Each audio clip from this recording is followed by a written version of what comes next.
Hello again and welcome to the program. One prisoner has been confirmed dead after Wednesday night's attempted prison break at the Kumasi Central Prisons. Now, during a fire, and that was during a fire scare. Joy News reporter on the ground, Mahmoud Mohammed Nuruddin, reports the prisoners managed to break some part of the wall around the facility and release some remand prisoners. The inmates threw stones, chairs and movable objects at these officers. In the process, 4 prison officers and 1 police officer also sustained some injuries and were rushed to the hospital. Mahmoud Mohammed Nuruddin describes the situation as overwhelming after prison service personnel called for reinforcement.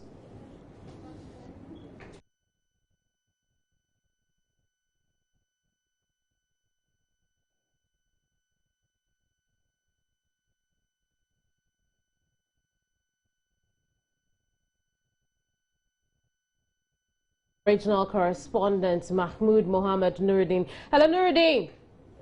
Hello, Kemini. What's the latest on this prison break in Kumasi?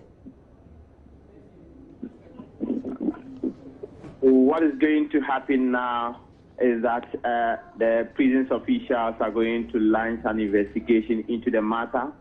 They would want to know the cause of the chaos, and then they would put in measures so that they will curtail any future incident. And what we have been told this morning is that the prison officials would immediately begin head counting of the prisoners to be sure that none of them has escaped. The PRO for the prison service, ASP James Annan, confirmed to me that none of them escaped. They would want to do that to be really sure that none of the prisoners escape. We have also been told that most of the documents, the important documents belonging to the prison service, have been destroyed, and it will be very difficult for the prison officials to trace the records of these prisoners. Some of them who are now in remand have to appear in court, and these documents have been destroyed. So I asked him how would their process or their court proceedings will be held, and he said they would have to go back to the court and seek for these documents so that they will be able to, record them. And some computers, like I said in the morning, some computers were also destroyed. The prisoners managed to enter into the office, some of the offices of the officials, and destroy so many items. So as I'm speaking now, top officials from the security agencies are here. The regional minister was here. The director general for the prison service is also here. He has just entered into the central prisons, and we would find out. We would try to see if we can speak to him. But the regional minister was also saying they would also put in measures. They will investigate into the matter. So, Kemini, basically, that is what is happening at the Kumasi Central Prison.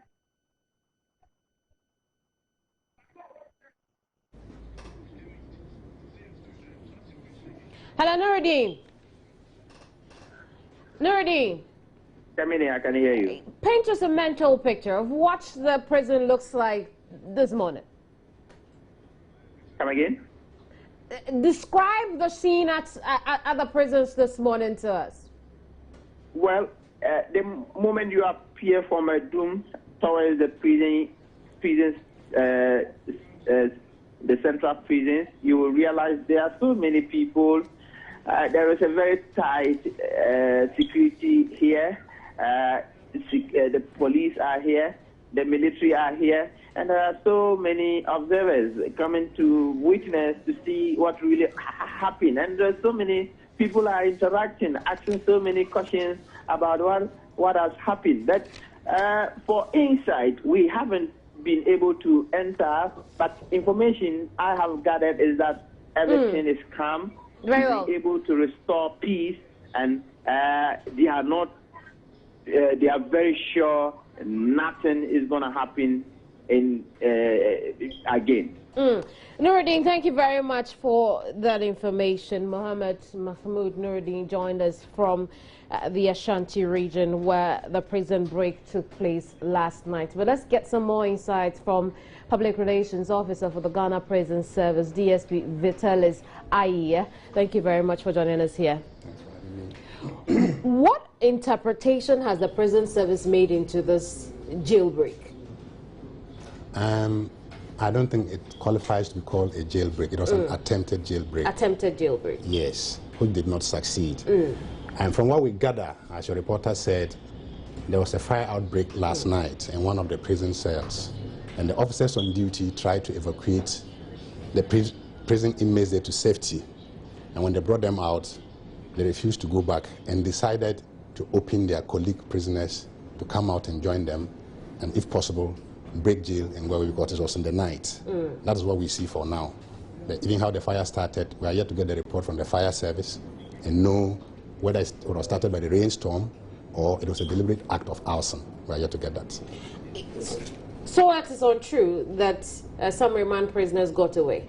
No. Have you done your head count? Yes. How many of the prisoners do you have now? I won't be able to put a figure on that, but no prisoner escaped as of yesterday. Everything that happened was within the prison compound, the prison yard. And don't forget the reinforcement. But the wall was broken. No, the walls broken are inside and not outside of the prison. The prison walls are intact. There's a concertina wire on top of the prison. Nobody jumped out. Nobody passed through the gates. Everybody is inside. So what happens now? Because then what we thought was a prison break. It was only an attempted break. But you also lost some uniforms. Uniforms, some materials, some working tools. Yes, because they were rioting and they were breaking anything they saw on site. So some office property were damaged, including cell doors and other things. That is but true. These uniforms you gather were stolen, and that was the how they were able to get out. You mean prison uniforms were lost? Uniforms belonging to prison officers? No, I'm not sure. Were stolen from the prison by the prisoners. And that was how they were able to. That was a decoy to escape the prisons. No, don't forget. At 6, every prisoner is supposed to go in. So they were locked up. If they broke their stores and took uniform, made out with the uniform inside, and they would retrieve from them. But it was a very chaos period. Anything could have happened. Chaos within the prison and not outside, because nobody went out. Because your men were overwhelmed. Let's not forget that. That is true.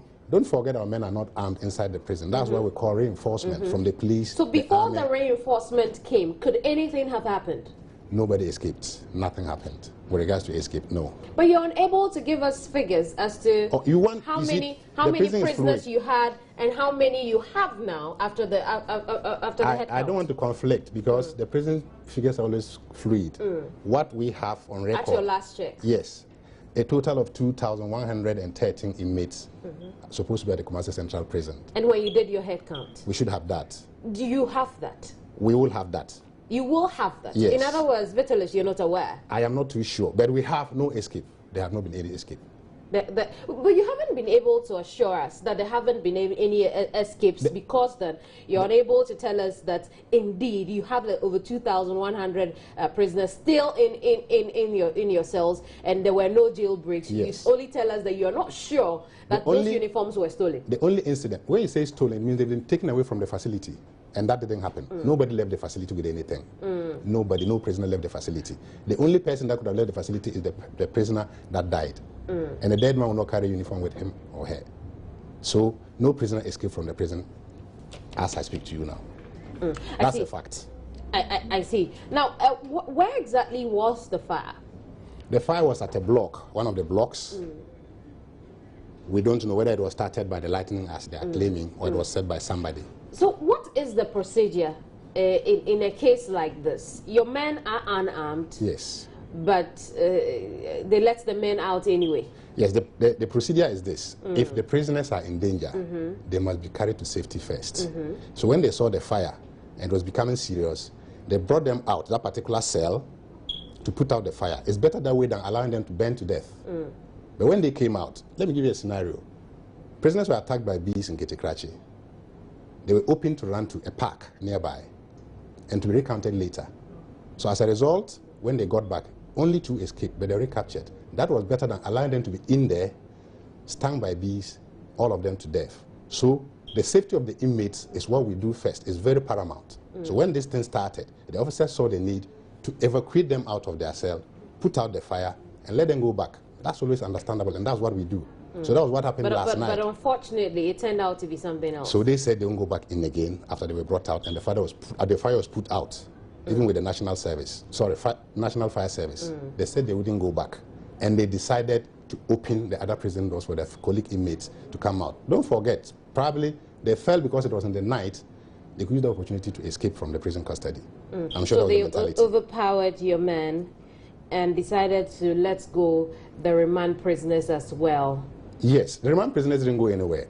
They opened everybody out, and there was a mix of everybody, both remand and then convict prisoners. So which people did those who were opened decide to go and free as well? Every prisoner. The prison, Kumasi prison, is enclosed. The remand is within the Kumasi Central Prison. Okay. So who went to free the remand prisoners? Those who were brought out, who were evacuated, yes, for the fire to be out. They were the ones who started breaking open every prison cell door. Why? Because they wanted to free They wanted numbers to overpower prison officers and, if possible, push onwards and go out. So first off, they overpowered your men. Okay, And let's then, say yes. Yes, no, it's not let's say yes. That is what happened. Yes. They overpowered your men, yes, and then decided to free the other prisoners who were not in danger as they were. At all. So with this happening, does it teach the prison service a lesson to want to be armed? It's a lesson, but the prison culture the world over, arms are accepted in prison to a certain level, at sentry post and at the armory. If we had proper structured prisons, this would not happen. You don't need arms to reform or correct somebody. That is the mentality of prisoners. I mean, prisons the world over. So if we get properly structured prisons, we still don't need arms inside the prisons. It's a danger to have arms within a prison that is so tight. So a prison that is supposed to hold 416 inmates is holding 2,000 plus inmates. I mean, you can imagine they're just milling.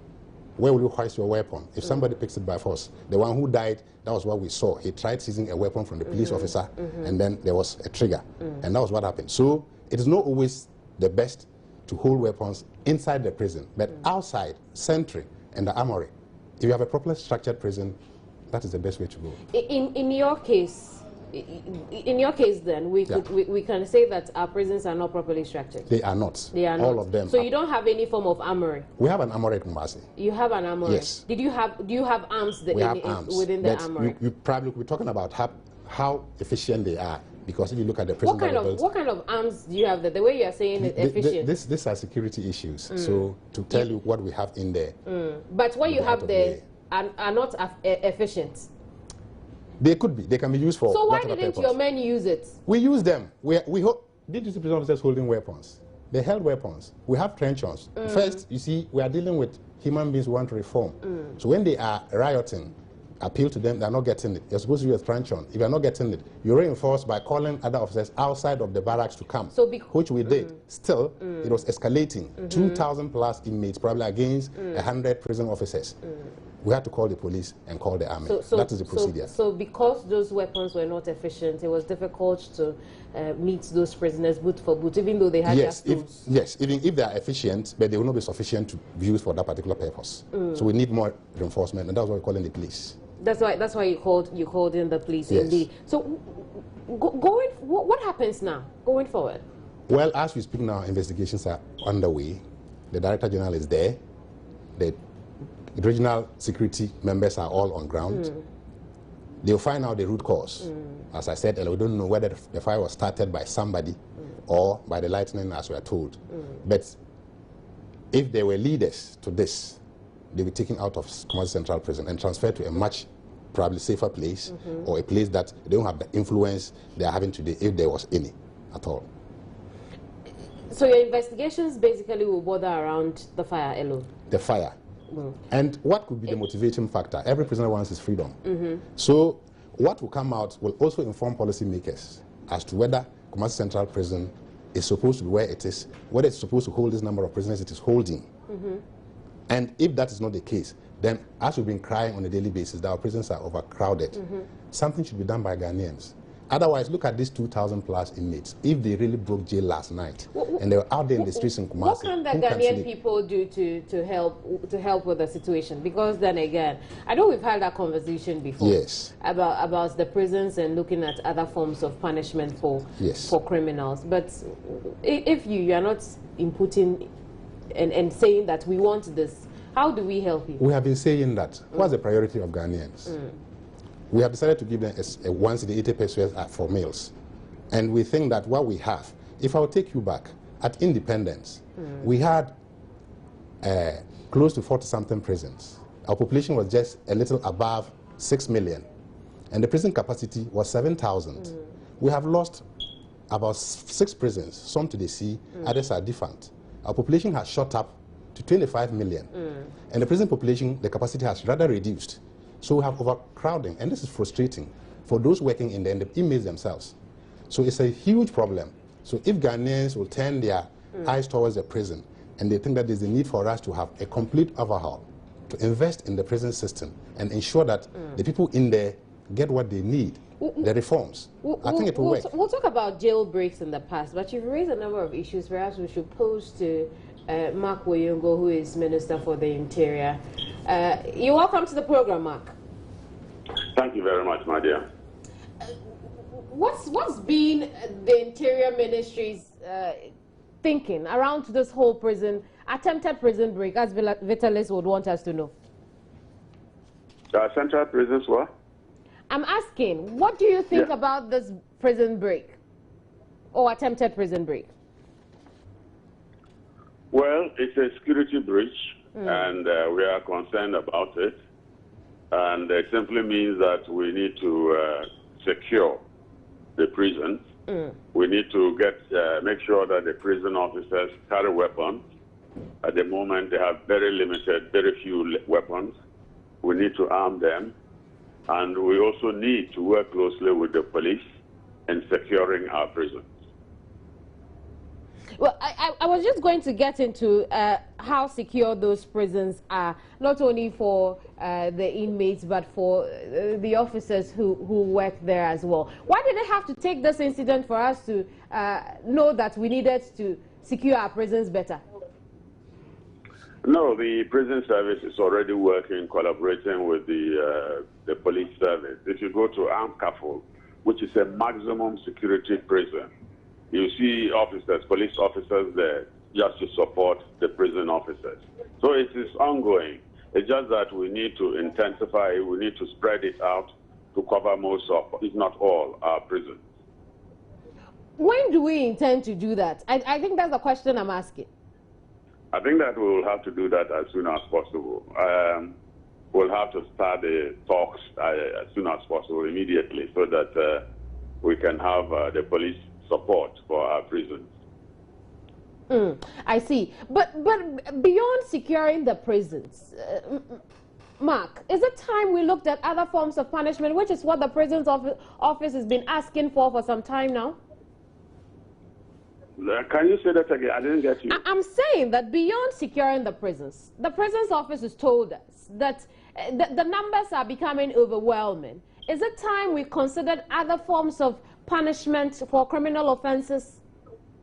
That is why a few months ago, in fact about 2 months ago, we had this meeting at the Jimpa, where we brought judges, lawyers, and other personnel to discuss the issue of non-custodial sentencing.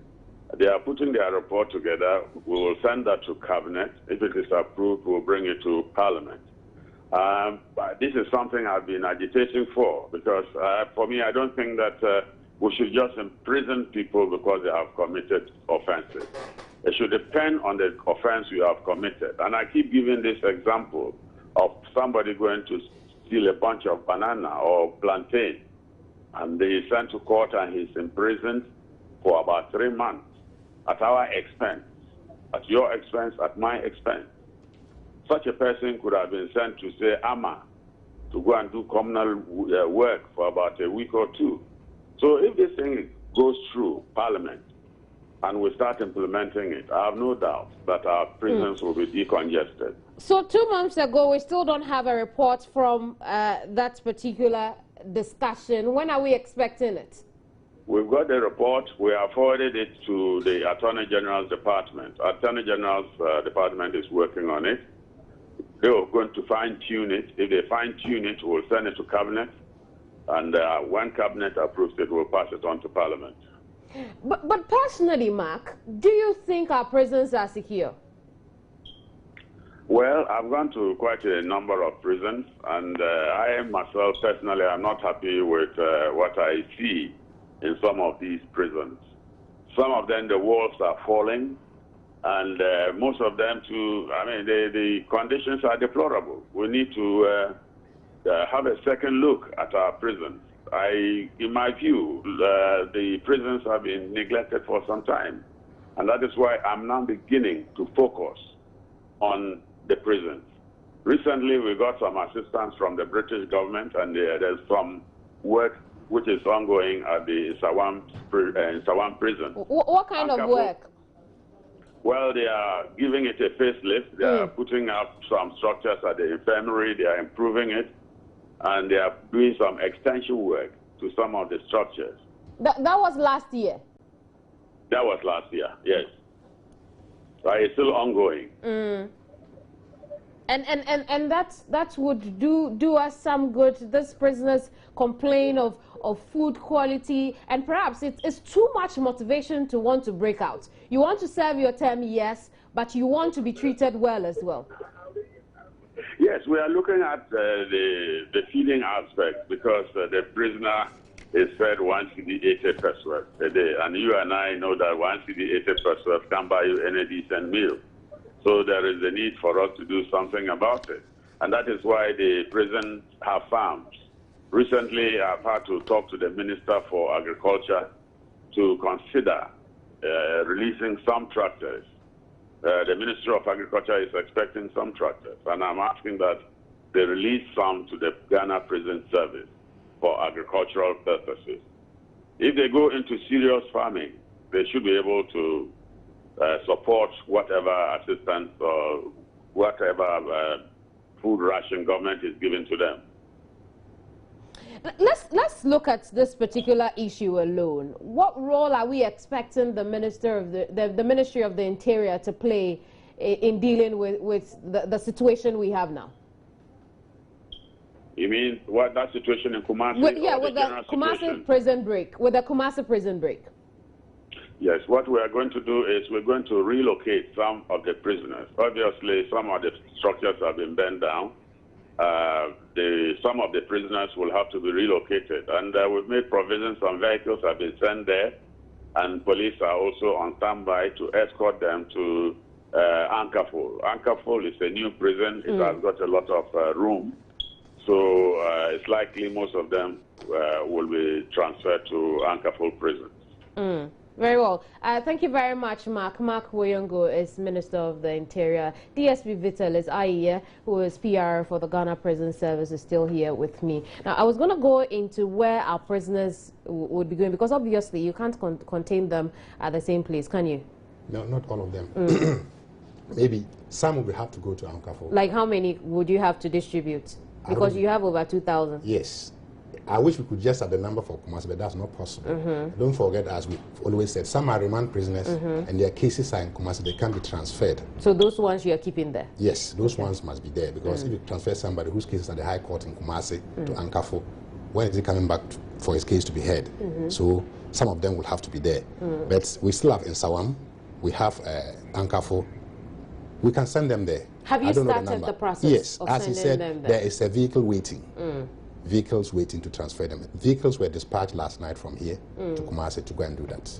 I see. So we should expect that it will be distributed off to these prisons. But do we have places in those prisons to take them on? For now, or we are going to cramp them all up? You see, the prisons are supposed to be classified, or they're classified. But with the situation we have, people must leave for some other places. If we identify you as a ringleader, so they would have to manage with the situation yes. they get in. For now, we will never have enough space until we build so many prisons. That would not make any sense. That is it. Unfortunately. So what we have to make do with it. Very well. Thank you very much, DSP. This DSP Vitalis Aye is Chief Public Relations Officer for the Ghana Prison Service. Now, there's more to come here. We'll talk about why the ECG decided that it can't release a power rationing timetable. And then I'll tell you more about the Ghana Revenue Authority's distress call action, because some of you are evading taxes. I'll be right back. Don't go away.